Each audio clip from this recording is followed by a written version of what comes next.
Okay, let's take a look at section 5.2 on series.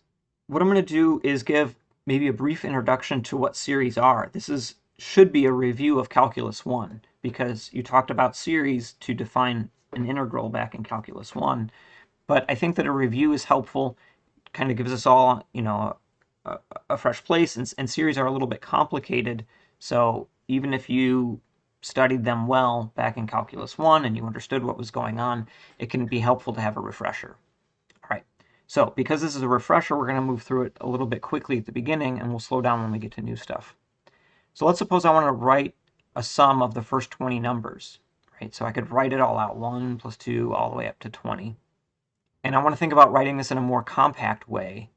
I could do something like 1 plus 2 plus 3 plus ... up to 20, and this saves me a lot of space, but it requires whoever reads it next to recognize the pattern. And if the pattern is very simple, then I don't think I'm in any danger, right? 1, 2, 3, ... 19, 20. It looks like I'm just adding up every number pretty clearly, and I think that'll be safe there.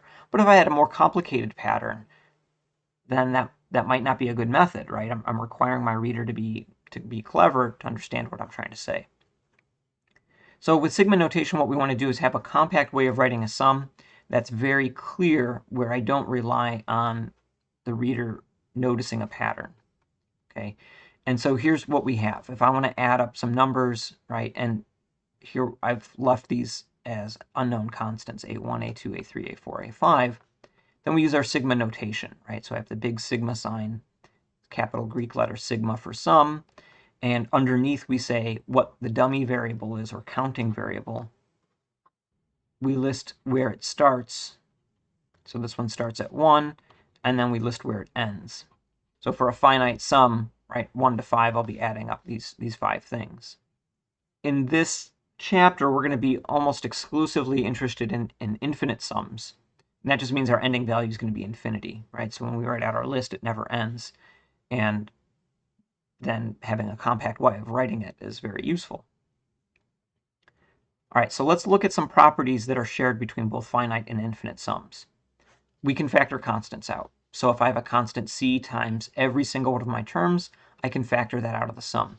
Now, one of the things I want you to notice here is that on this sum, I did not include the starting and stopping points. Just like with sequences, right, we can be very specific about a sequence an, and I can say that n goes from 1 to infinity. Or sometimes we can just write an and I don't put anything on there. If there's no possibility for being confused as to what the counting variable is, and also it's not really important what the starting value is, and we can safely assume it's infinity, then I can just leave off the extra stuff, right? So we did this for sequences. We can do this for series also. Okay, so let me just make a couple notes about this. 1, if the counting variable is very clear. 2, the starting value the starting value is not very important. And 3, we can safely assume that it's an infinite sum. Then sometimes we leave off the extra stuff. Okay, most notably in a theorem. Okay, just like when we were learning derivatives with things like the product rule, and with the product rule we could write it as like fg prime equals f prime g minus fg prime, and we didn't write like the f of x parts. Okay, it's just a condensed way to focus on the point that we want to make, right? The combination of functions here. Okay, so our first property is we can factor out constants. Our second property is we can split sums in the middle. Here I can't leave off the counting variable and the starting and stopping point, because that's going to become important, right? So let me give you an example here. We can split sums in the middle. So if I have something like a1, a2 up to a10, right? So this is the sum of an, where n goes from 1 to 10, right? I could also write this as the sum from 1 to 5 plus the sum from 6 to 10. So notice that where I stop and where I pick up on isn't the same number. It's off by 1 because I don't want to repeat that number, right? I don't want A5 to be counted twice. So this first sum would be A1 through A5, and this second sum would be A6 through A10. Okay, so I have the whole list from 1 to 10. The first one goes from 1 to 5. The second one doesn't start at 5. It starts at 6 and goes from 6 to 10. Okay, for a finite sum, I wouldn't have an infinity here. We would just have like a 10, but this works the same for an infinite sum. But the first piece then would just be a finite piece. So I break an infinite sum up to a finite piece, and the second part would go off to infinity. All right, so splitting up sums works the same for both finite and infinite. Now let's look at some important differences between a finite sum and an infinite sum. For finite sum, we can always change the order that we add things up, right? So 1 plus 2 plus 3 is the same as 3 plus 2 plus 1, or replace that with any numbers you like. So A1 plus A2 plus A3 is the same as A3 plus A2 plus A1. I can add up in any order and I get the same number. Okay, what that means when we're using sigma notation is if I have something like this where I'm adding stuff up where it's maybe a sum, I can break those up into separate sums. And if you remember back to Calculus 1, we made use of that sometimes. For infinite sums, this does not always work. I can't do this for an infinite sum unless I have certain circumstances. And we'll get to that by the end of the day today, but this is something to be aware of. It doesn't just work. And we'll look at some examples in a later section where we see how if I take a sum and rearrange the terms, I can get it to add up to anything that I like, which is weird. Okay, so that's the properties of sums and the differences between the properties for finite and infinite sums. So now let's move on and look at how do I evaluate an infinite sum. And in order to talk about that, we first need to talk about what does it mean to add up infinitely many things, because you can never stop. So we're going to start with this definition of what a partial sum is. So suppose I have an infinite sum here, the sum from I equals 1 to infinity of a sub I. This is an infinite series. And if I look at the first few terms, right, so if I add up just the first term, I'll have A1.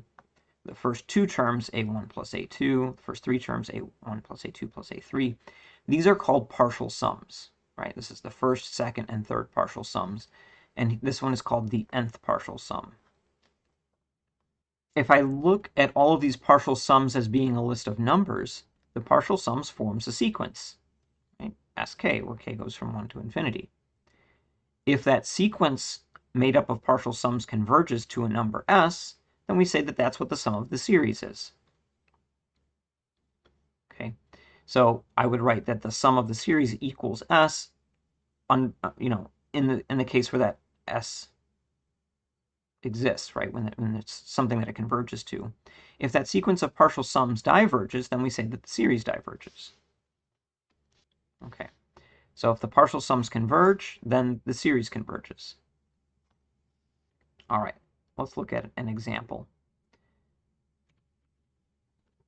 We're going to look at 3 examples, and what we want to do is either find the sum of the series or show that it diverges. Okay. So to find the sum of the series, we're going to start by looking at its partial sums. So let's look at S1. S1 is just A1. When I plug 1 in, I'll get 1 over 1 plus 1, which is 1/2. Okay. S2 is A1 plus A2. So A1 is 1/2. When I plug 2 in, I'll get 2 over 2 plus 1, so 2/3. S3 is A1 plus A2 plus A3, which is 1/2 plus 2/3 plus 3/4.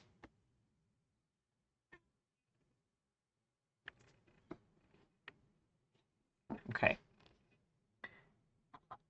S4 is A1 plus A2 plus A3 plus A4, which is 1/2 plus 2/3 plus 3/4 plus 4/5. All right. At some point, I think that I want to find a pattern here, if I can. So this first term I can see is 1/2. The second one, 2/3 is bigger than 1/2. So this is bigger than 1/2 plus 1/2, which is 2 times 1/2. This third one, 2/3 and 3/4 are both bigger than 1/2. So all three of these are 1/2 or bigger. So this is like 3 times 1/2. For the fourth one, each one of these, 2/3, 3/4, 4/5, right? They're all bigger than or equal to 1/2. So this is like 4 times 1/2. So now I can notice a pattern for these partial sums, not for exactly what they're equal to, but I can see that they're bigger than this thing. So the partial sum Sn, I don't know exactly what it is, but I can say that it's bigger than n times 1/2. Okay, so if I look at a limit as n goes to infinity of Sn, that has to be bigger than the limit as n goes to infinity of n times 1/2. So because this limit is infinity, and the limit of the Sn's is bigger than that, that means that the limit as n goes to infinity of Sn's equals infinity also. So the sequence of partial sums diverges. Thus the series diverges also. Okay, let's look at the next example. Find the sum of this series or show it diverges. I'm going to, again, start by writing out the partial sums. So S1 is just A1. When I plug in 1, -1 to the 1 is just -1. S2 is A1 plus A2, which is -1 plus 1, or 0. S3 is A1 plus A2 plus A3, which is -1 plus 1 minus 1, or -1. Okay, so I can see that these alternate, right? So if I look at the partial sums, this is going to look like -1, 0, -1, 0, -1, 0, forever. And I can see it's just oscillating between these two numbers. So this diverges. So my series, sum from 1 to infinity of -1 to the n, diverges also. Okay, let's look at this series. Let's write out the partial sums. S1 is A1, which is 1 over 1 times 1 plus 1, which is 2, right? So I get 1/2. S2 is A1 plus A2. When I plug in 1, I get 1/2. I plug in 2, I'll have 1 over 2 times 3. S3 is A1 plus A2 plus A3, which is 1/2 plus 1 over 2 times 3 plus 1 over 3 times 4. Okay, so I can definitely see that there's some pattern to this, and the question is, can I make use of that pattern somehow? Let's go ahead and write out what happens when I add these things up. So the half is just a half. 1/2 plus 1/6 gives me 2/3. 1/2 plus 1/6 plus 1/12 gives me 3/4. Let's do one more just to verify that we have a nice pattern here. So 1/2 plus 1/6 plus 1/12 plus, when I plug in 4, I'll have 1 over 4 times 5, which is 1/20. Okay, if I take 3/4 plus 1/20 and simplify, I'll get 4/5.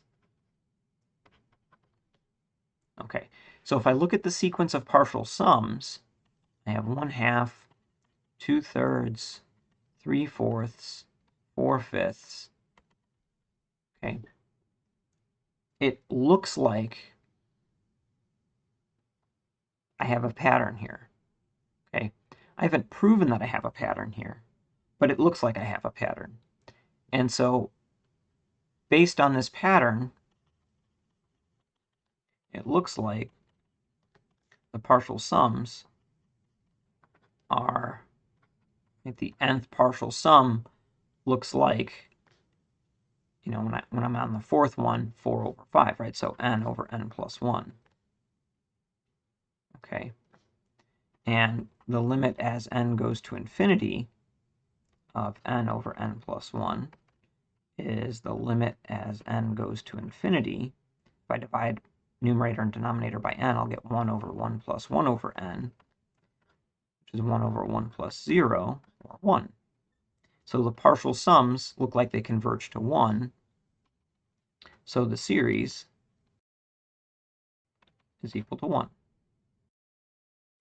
Okay, or we could say it converges to 1. All right. Now, this should be a little bit unsatisfying because we based this on a pattern and we weren't very clear about how we got that pattern. We just sort of looked at it and said, I think it looks obvious. And that's not a great way of doing things, especially when things get complicated. So we're going to revisit this problem at the end of this section, and we'll look at a technique for finding something called telescopic series. So we'll look at a way to find these sums at the end of this section when we discuss something called telescopic series. All right, now let's look at another example. This example is something that we're going to refer back to a number of times. It's a famous example. It's a very simple series that behaves strangely, so we give it a name. It's called the Harmonic Series. And it's just the sum from 1 to infinity of 1 over k. So I get 1 plus a half plus a third plus a fourth, right, and so on. Okay. And what I want to do with this series is I want to look at the partial sums and see what's going on. And what makes this series interesting is that it diverges, even though it doesn't really look like it, because it's always getting, the terms are getting smaller and smaller, and it doesn't add up to very much, it seems like, but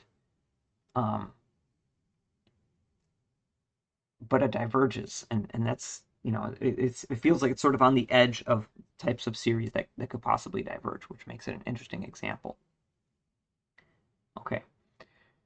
So first, let me, just sort of share with you how slowly this thing diverges, right? So if you add up the first, 2 terms, right? So S2, I'll get 1.5, right? 1 plus a half. If I add up the next 8 terms, right? If we add up and we go to S10, it's not much bigger. Okay. It's maybe doubled, right? I've added another 8 terms and it's maybe doubled. Okay. Let's go 100 terms, right? Feels like that's a whole lot more. It has less than doubled, right? If I add up the first 100 terms, it only adds up to 5 and change. Okay. If I add up the first 1,000 terms, we're only at 7 and change. So it feels like this thing is really slowing down. Okay. Maybe just kind of skipping a little bit. Let's add up the first 1,000,000 terms, and we just get a little bit over 14. So this thing does keep getting bigger, but it adds up so slowly. However, it turns out that you can always add up enough terms to get bigger than any possible number.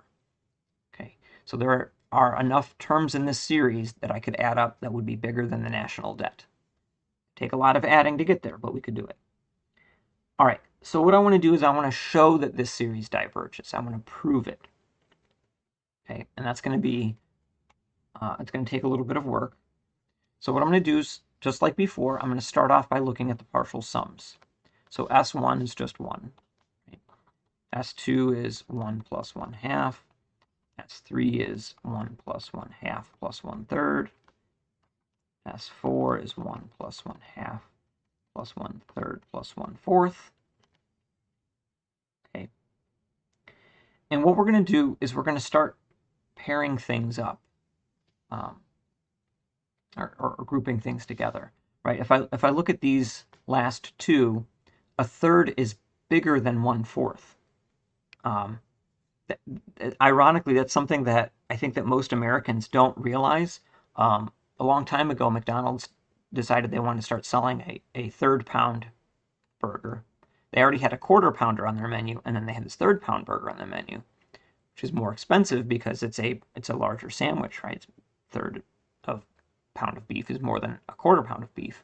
But the majority of the public wouldn't buy it because they thought that they were spending more money for less food because they saw the 3 instead of the 4. So anyway, we are good mathematicians. We know that a third is bigger than 1/4. So this is bigger than 1 plus 1/2 plus 1/4 plus 1/4. Okay. And 1/4 plus 1/4 gives me a half. So I have 1 plus 2 of these halves. Okay, we're not going to add up every partial sum. I'm going to skip a few, and we're going to look at S8. So I have 1 plus a half, plus a third, plus a fourth, plus a fifth, plus a sixth, plus a seventh, plus an eighth. All right, I'm going to do my grouping thing again. All right, just like before, a third is bigger than a fourth. I can group these two together. And together they'll add up to a half. All of these terms are bigger than 1/8. So this is bigger than 1 plus 1/2 plus these 2/4 plus these 4 things, right? And we said each one of these is bigger or equal to 1/8. 4/8 is exactly 1/2. So I have 1 plus now 1, 2, 3 halves. Okay. And what I want you to notice is that 4 is 2 squared, and 8 is 2 to the third. Okay. And so what we're going to do is establish a pattern here for these partial sums that are powers of 2, right? So if I look at s of 2 to the fourth, that's S16. And I'm just going to really quickly write these out. Now what we're going to do is the same grouping. These two are both bigger than a fourth, and 2/4 is a half. These 4 are all bigger than or equal to 1/8. 4/8 is a half. These 8 are all greater than or equal to 1/16. 8/16 is 1/2. So S16 is greater than or equal to 1 plus 4 halves. Okay, so in general, S2 to the n is bigger than 1 plus n times 1/2. Okay, so if I look at the limit as n goes to infinity of S2 to the n, that's the limit as n goes to infinity of 1 plus n times a half. And as n goes to infinity, n times, half of n is still going to infinity. Add 1, that's still infinity. So the limit as n goes to infinity of S2 to the n is infinity.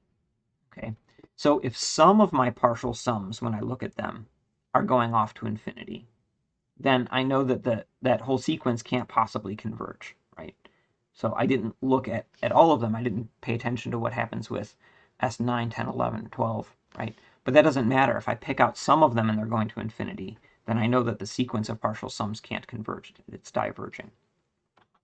So the series from 1 to infinity of 1 over k diverges. All right, and one of the things that this series is really good for showing is that even if the individual terms are going to 0, the series can possibly still diverge. All right. Let's go ahead and revisit our algebraic properties of series. Back at the beginning of this section, we talked about how if I have series that are finite, I can change the order and add them up, and that's no problem. But I said that for infinite series, that's not always the case. I said that might sometimes work under certain conditions. Well, here's the conditions. If the series converge, then it works. So if I have two individual series that converge, then the series of their sum converges, and everything's equal. So another way to think about that is if I want to break a series up, if it's, some sort of added pieces and I want to break that up into separate series, I can only do so if these new series converge. Okay, so this only works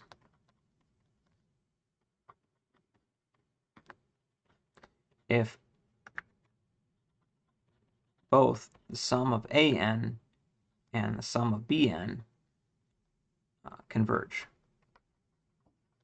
Okay, so what we can do is we can say when I'm trying to do algebra with series, I break things up, and if the things that I break it up into all converge, then everything is fine. All right, now let's talk about another type of series. So the harmonic series was like one series. This is a whole class of series. So this is called geometric series. And a geometric series is any series that can be written in the form sum from 0 to infinity of ar to the n. So this is like an a plus ar squared plus ar cubed, and so on. Okay. So we call the r the common ratio because for each term I get to the next one by multiplying by that r, right? Or if I take any consecutive terms and divide them, I get the ratio of r. And we call a the initial term, right? So r is the common ratio, a is the initial term. Now, something that's going to be important to note, we talked when we introduced sequences a little bit about how the way that we write a sequence is not unique. I can change what my starting value is and still write the same sequence. Okay. The same is going to be true here as well. It's missing an equals in there. If I start at 0 and I write out my terms of my sequence, when n is 0, I have a times r to the 0, which is just a. When n is 1, I have a times r to the 1.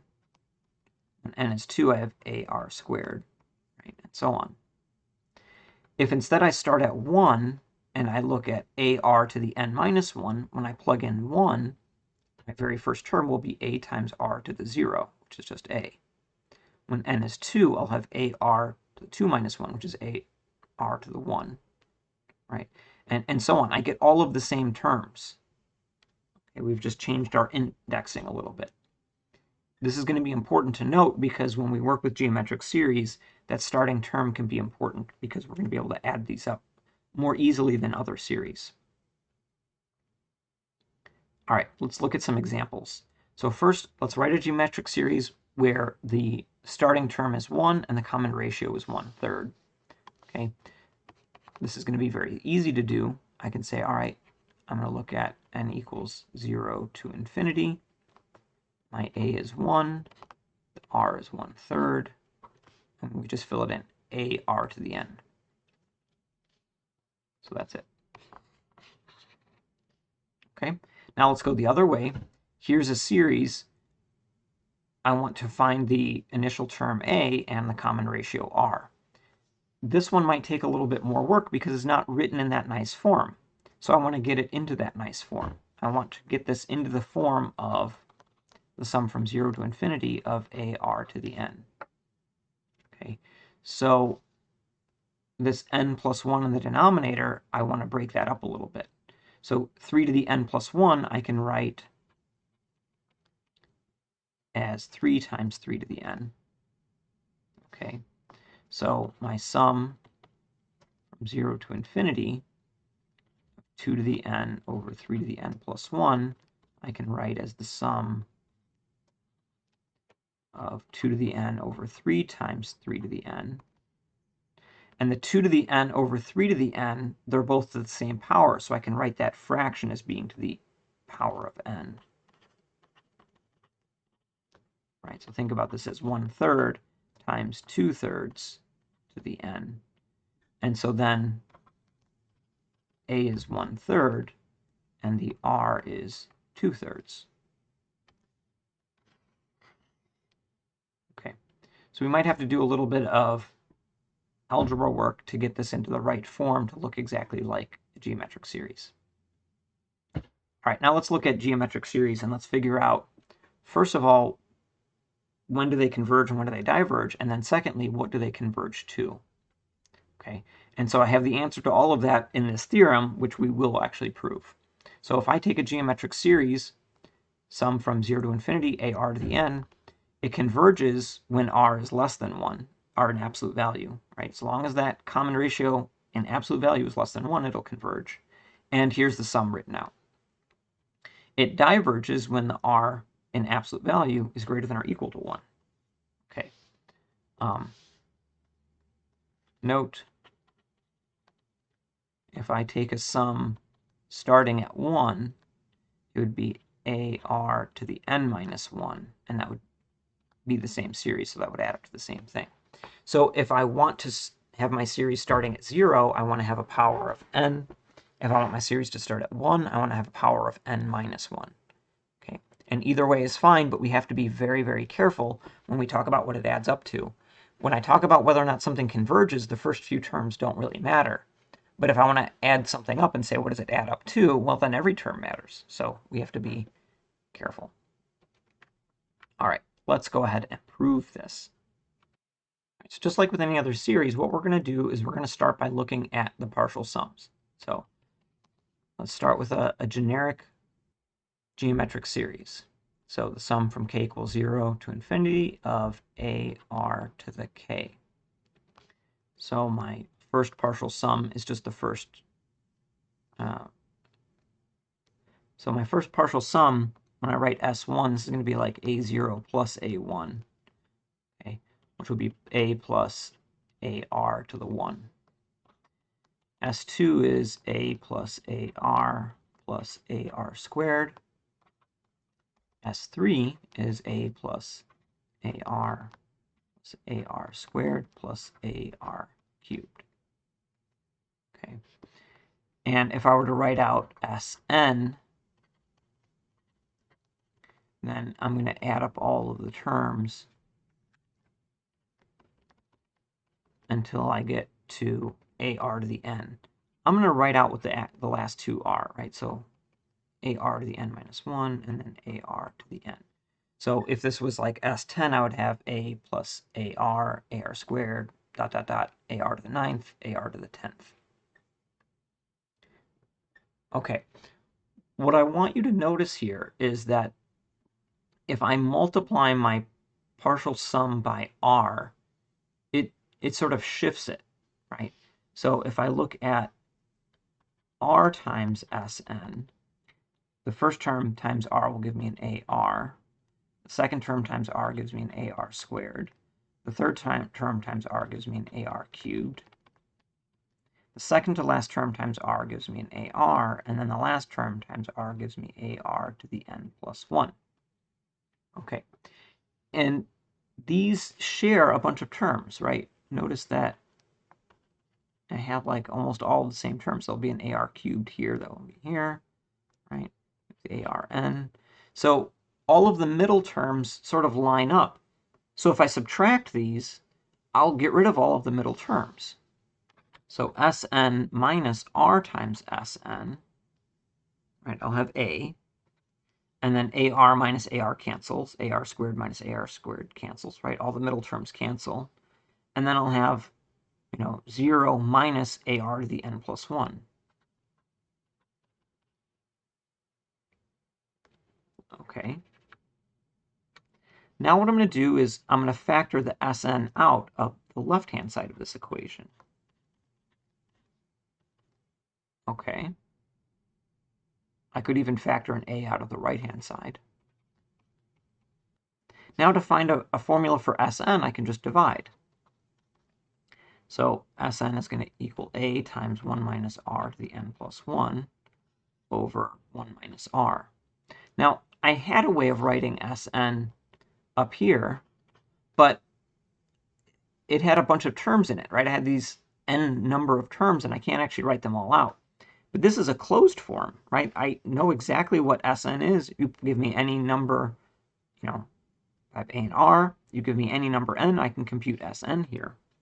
And in particular, what we can do is we can look at the limit as n goes to infinity.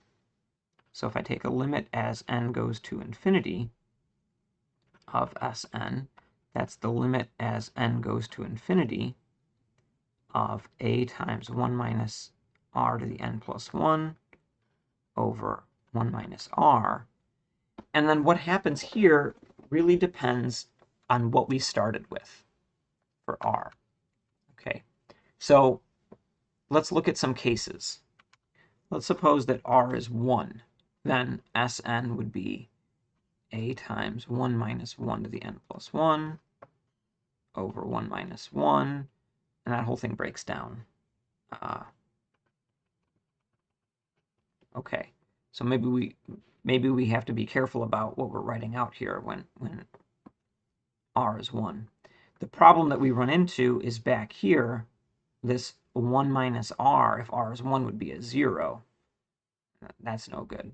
Okay, and actually what's happening is when I subtract Sn and Rsn, if my r is 1, then these are just a bunch of a's, and I have the exact same number of them, so I just get 0.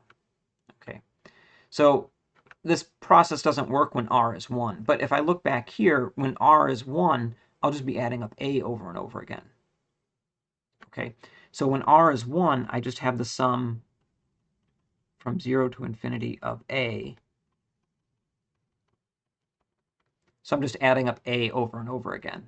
So as long as a is not 0, then this is going to diverge. And if a is 0, well, then I just have 0. So the sum is 0 when a equals 0. Sum diverges when a is not 0. Okay, now if I look back at my original series, anytime a is 0, I'm just going to be adding up zeros. And adding up infinitely many zeros is not very interesting. Okay, so I think from this point on, we'll just assume that a is not 0 and see what happens. So in this case, we'll just say, okay, the sum diverges. All right, so that's the case when r is 1. Let's look at the case when r is negative 1. Then my sum from 0 to infinity of ar to the k, when k is 0, I'm just going to have a. When k is 1, I have negative 1 to the 1, right? So that's a negative. So this is just going to flip back and forth. Okay. So we looked at an example like this before, except it was 1 minus 1 plus 1 minus 1. Now it's a minus a plus a minus a. And we know that this diverges, right? Because the partial sums are just going to alternate back and forth. Now let's look at what happens when r is bigger than 1. When r is bigger than 1, if I have a number bigger than 1 and I start taking powers of it, then the limit as n goes to infinity of r to the n plus 1 is going to be infinite. Right? You take big numbers and you multiply them together, you get bigger numbers. So when I look at what's happening to the partial sums Sn, as n goes to infinity, Sn is going to go to infinity. Right? Because this r to the n plus 1 is going to be infinite. Now I have a negative here and I have another negative in the denominator, so it is going to be a positive infinity. But it doesn't matter if it's positive or negative, it's going to be infinite. Okay, so the series diverges. What happens when r is less than negative 1? I have the sum from 0 to infinity of ar to the n. And r is some number less than negative 1. Okay. What I can do is I can break that up. We can say we'll pick a different letter, right? We'll say like t be the opposite of r. Okay. So t is bigger than 1. Okay. And so I can write this series as k equals 0 to infinity of a times, so negative t would be r.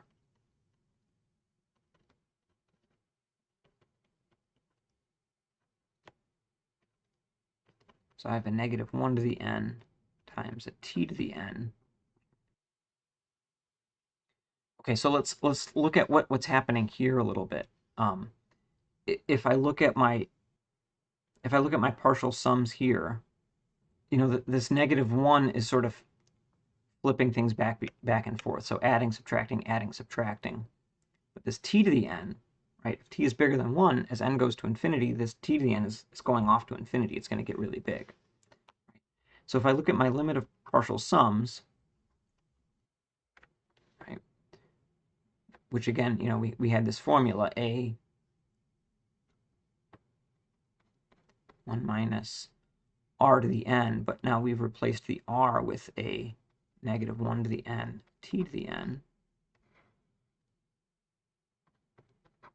Okay, and the r in the denominator doesn't matter because that's just some fixed number.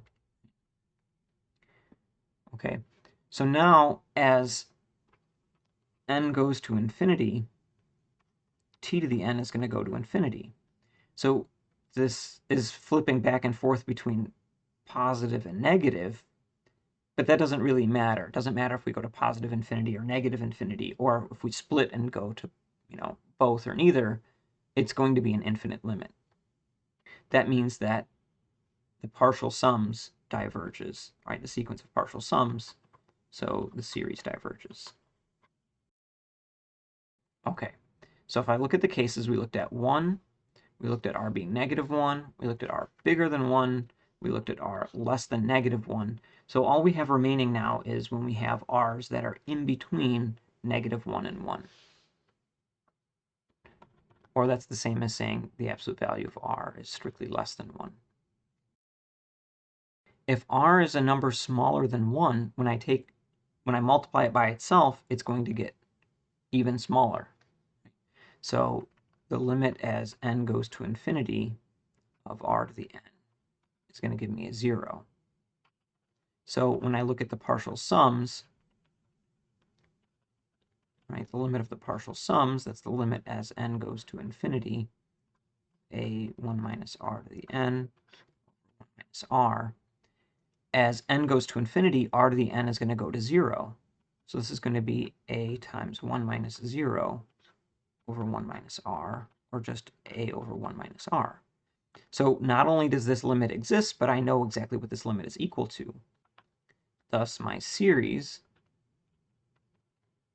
is equal to a over 1 minus r, which means it converges. And that's exactly what we have summed up in our theorem, that when the absolute value of r is less than 1, the series converges, and it converges to a over 1 minus r. All right, let's look at some examples. So find the sum of the series or show that it diverges. So what I want to do to begin with is to make this look like a geometric series. This one starts at 1, so my goal is to make it look like the sum from 1 to infinity of a r to the n minus 1. Okay. The denominator has a power of n minus 1. The numerator, the power is a little bit too big. So we're going to use that same algebra trick that we used before, where we said, okay, if I take -3 to the n plus 1, this is like -3 to the n minus 1 plus 2, and I use my properties of exponents to break that up into -3 to the n minus 1 times -3 squared, which is 9. Okay, so this is equal to the sum from 1 to infinity of 9 times -3 to the n minus 1 over 4 to the n minus 1. And these two things have the same power, so I can write that as a whole base to that power n minus 1. So this is the sum from 1 to infinity of 9 times -3/4 to the n minus 1. So this is a geometric series with a equals 9 and r equals -3/4. So the absolute value of -3/4 is less than 1, so it converges. And it converges to a over 1 minus r, which is 9 over 1 minus -3/4, which is 9 over 1 plus 3/4, which is 9 over 4 fourths plus 3 fourths, which is 7 fourths, which is 36 sevenths. So we showed that the series converges, and we found what it adds up to. All right, next I have the sum from 1 to infinity of e to the 2n. Once again, because this one starts at 1, let's go ahead and rewrite our series, right? We want to go from 1 to infinity ar to the n minus 1. So what I'm going to do is I'm going to rewrite the e to the 2n. I can write that as e squared to the n, which is e squared to the n minus 1 plus 1, or e squared to the n minus 1 times e squared to the 1. So we can rewrite this series now as e squared times e squared to the n minus 1, right? And we're adding from 1 to infinity, so now we're in the right form, where our a is equal to e squared, and the r is also equal to e squared. So this is a geometric series.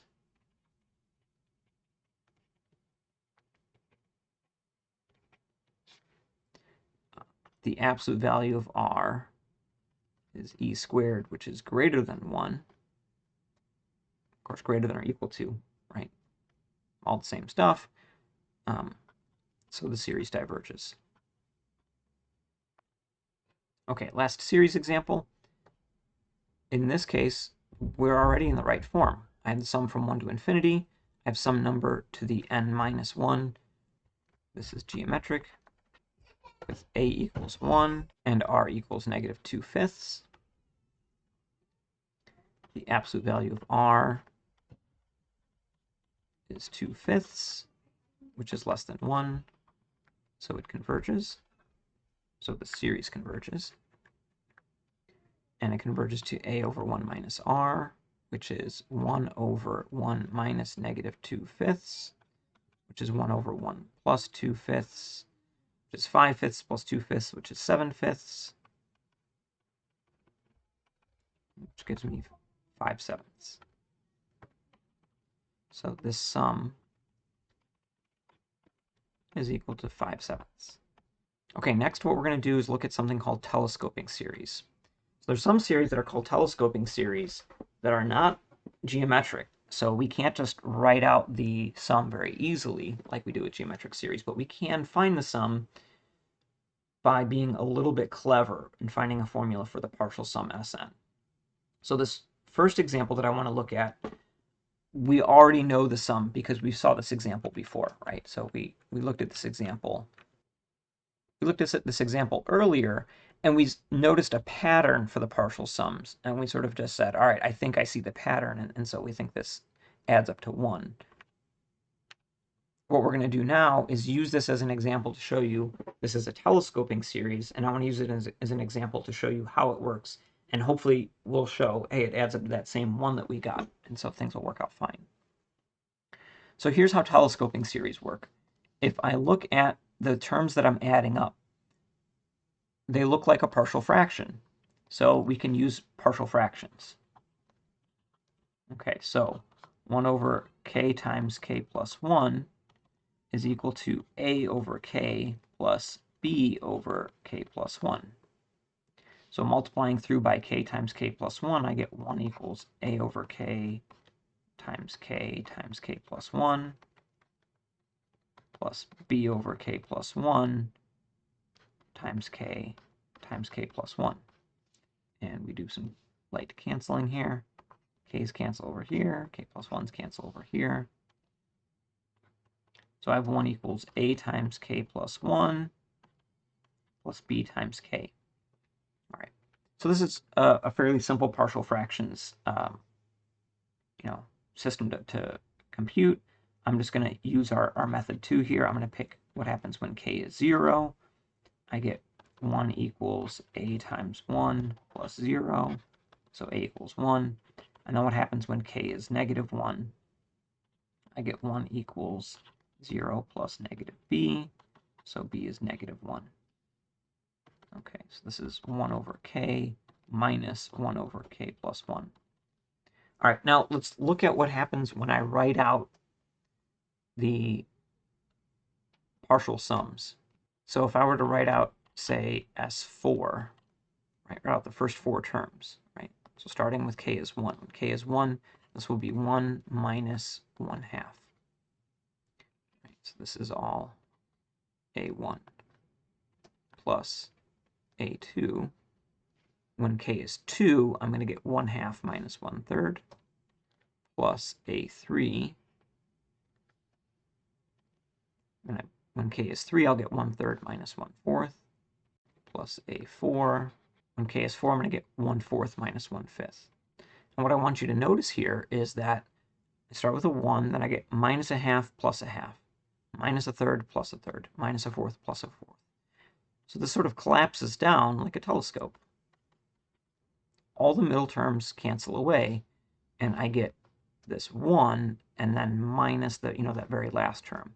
So if I want to look at Sn, right, I'm going to have 1 minus 1/2 plus 1/2 minus 1/3, and that's going to go on.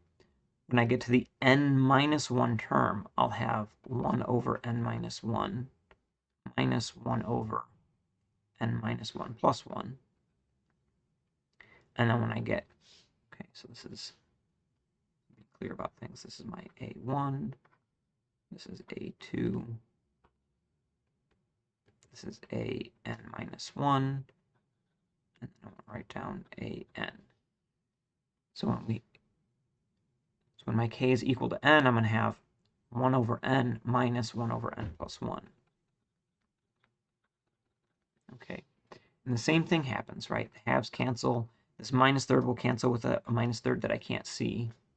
Going the other way, plus 1 over n minus 1 over n cancels. Plus 1 over n minus 1 will cancel with a 1 over n minus 1 that I can't see. And the whole thing collapses down to 1 minus 1 over n plus 1. So I have a nice closed form for the formula for the partial sums. So I take a limit as n goes to infinity of my partial sum Sn. It's a limit as n goes to infinity of 1 minus 1 over n plus 1. As n goes to infinity, 1 over n plus 1 goes to 0. So I just get 1. Thus, the sum from 1 to infinity of 1 over k times k plus 1 is equal to 1. Okay, that's a little bit complicated. Let's do another example just to make sure that we have it. So find the sum from 1 to infinity of 2 over k times k plus 2. Once again, I'm going to start with partial fractions. So I have 2 over k times k plus 2, which is equal to a over k plus b over k plus 2. Okay. Multiply everything by k times k plus 2. So on the left-hand side, I'll be left with a 2. On the right, a over k times k plus 2. The k's cancel, and I get a times k plus 2. For the b's, the k plus 2's cancel, and I get b times k. Okay. So when k is 0, we'll get 2 equals a times 2 plus 0. So 2 equals 2a, so a is 1.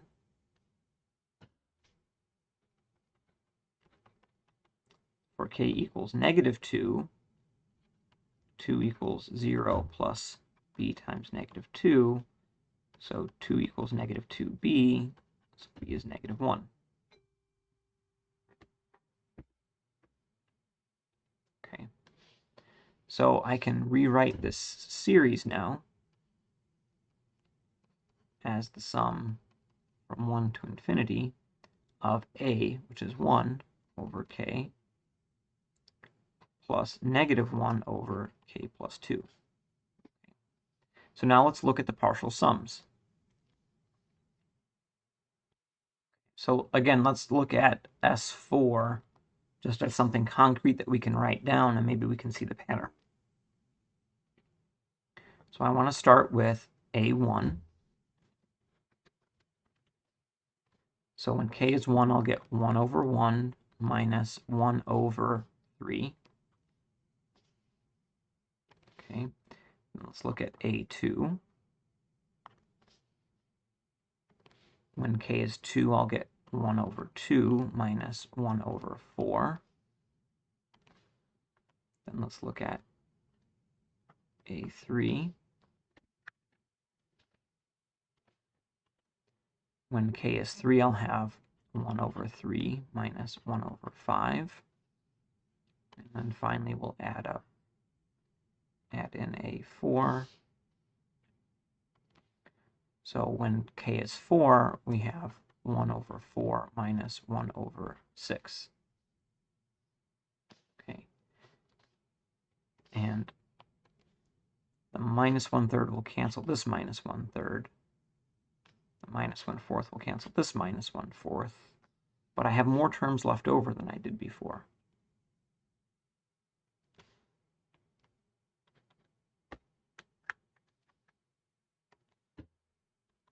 So I have 1 plus 1/2 minus 1/5 minus 1/6. If I were to add in a few more terms, maybe just to be careful, let's look at like S6. Right, so we have these first 4 terms.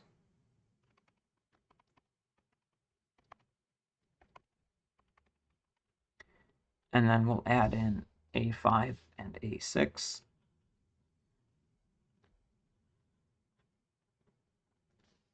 Okay, just to make very clear exactly what's going on. So A5 is 1/5 minus 1/7, and A6 is 1/6 minus 1/8. So again, we cancel through minus 1/3 plus 1/3, minus 1/4 plus 1/4, minus 1/5 plus 1/5, minus 1/6 plus 1/6. And once again, we end up with exactly 4 terms, 1 plus 1/2, and then minus. Right, I'm going to have the subtraction portion of the last 2 terms. Okay, and this will always happen, right? Because if I look at the 2 fractions that I have, the denominators are different by 2. Okay, so I'm going to have 2 terms left over instead of 1 when everything cancels on both sides. So if we look at Sn, I'm going to get 1 plus 1/2 minus 1 over n plus 1 minus 1 over n plus 2. Okay, so the limit as n goes to infinity of Sn is the limit as n goes to infinity of 1 plus 1/2 minus 1 over n plus 1 minus 1 over n plus 2. And as n goes to infinity, 1 over n plus 1 and 1 over n plus 2 go to 0. So I end up with 3/2. So the sum from 1 to infinity, 2 over k times k plus 2,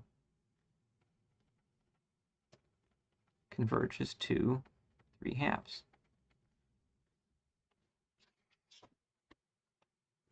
All right, that's it for the section.